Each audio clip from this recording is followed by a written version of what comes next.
Lesson 5, Faith and Gratitude. Faith is how you live your life.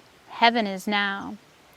This premise doesn't mean that everything's happening exactly the way that you want it to be, but it does assume that you're in the center of the stream of your own sense of aliveness. And the natural result allows you to be in charge of how you allow your story to define your life.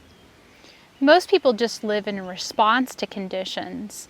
They live life feeling like there's something that they want that's outside of them, rather than recognizing that what they really want is to be in touch with their own aliveness and the sensation of peace that comes from making decisions based on what they're devoted to.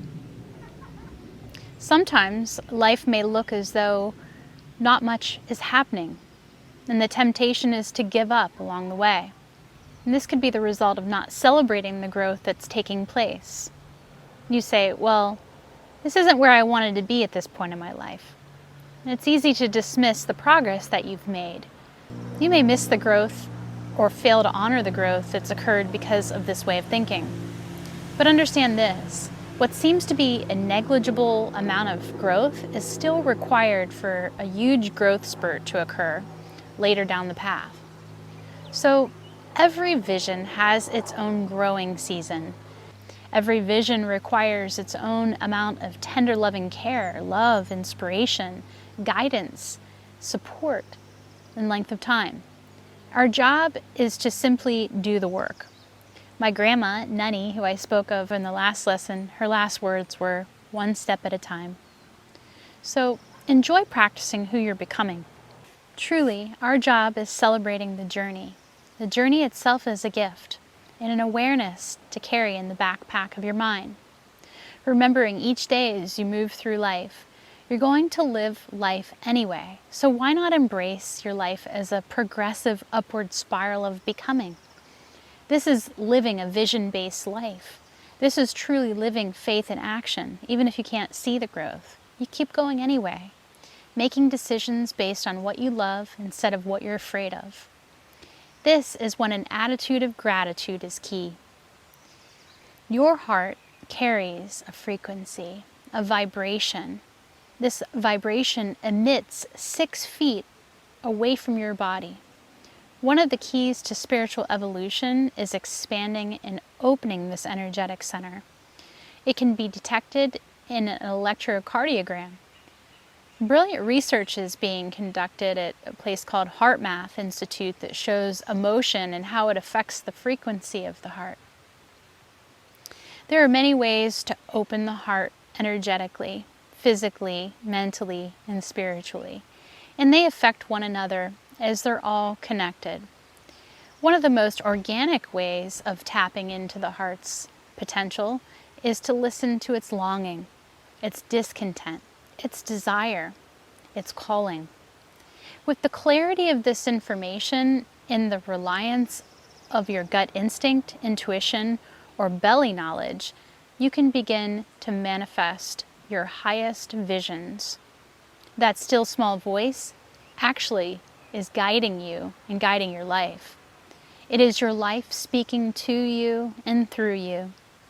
We're here to create. We're here as co-creators of our life experience with the power of the universe, one song. And we base what we think is possible on our core beliefs. What is within you is greater than what happens to you. When you're in harmony with your soul's purpose, things get easier. Reveal to yourself what you really want to be. Express and create without limitation of time, money, or education. Recalibrate your beliefs, explore possibilities, and become a vibrational match to what you want. Begin shaping a vision for yourself, realizing that you are a powerful force and all things are created first in mind, then in kind. It's the law, the invincible universal law. The first step in becoming a vibrational match for what you desire is being grateful for what you already have. When I came to the realization that I'm just energy and my thoughts create feelings that dominate a frequency and I project that out into the world, I found my true inner confidence and power. That projection is what determines what life reflects back to me, and I have control over that reflection. So if I have a core belief of deep unworthiness, or I believe I'm fundamentally flawed, I'm going to attract more opportunities to stand up for myself, chances allowing me to learn this lesson again and again until I get it. This internal, mental, emotional, spiritual struggle causes dissonance in the environment within and without until shaking the old paradigm, and then I step into a new way of believing. The microbiota respond to our core beliefs as they reside in the very core of our physical existence. The day we bring light to the realization of our core beliefs and make a choice to operate from our vision rather than our conditions is the day that we begin to reprogram and upgrade every part of our habitat. Most certainly the harmony and frequency of the inner environment affecting the gut itself. This is how true, supreme wellness happens. It's the transformation of our hearts that truly heals our guts. One cannot do this by supplements, diet changes, and exercise alone. Self-love, which is our final lesson in living clean, is at the heart of true, long-lasting healing and transformation. Notice what you're noticing. Tap into your heart's longing and live from the vision of your heart's deepest desire, because that's what's going to be required for you to have an awareness of your core beliefs and shift into a new way of believing. Because this new way of believing is the path to self-love. When we say no to something that's out of alignment with our vision or our heart's desire, we say yes to ourselves. Taking this just one step further, when we notice immediately someone or something isn't operating at the frequency of our vision, we don't even need to experience the no part of the process, creating just more resistance by doing that.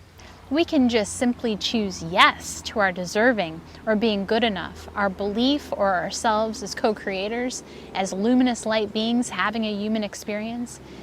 Never give failure or negativity any breathing room. This is a different way of existing than most of us have ever known possible. The more we're aware, the more that we practice, the better we get at recognizing this.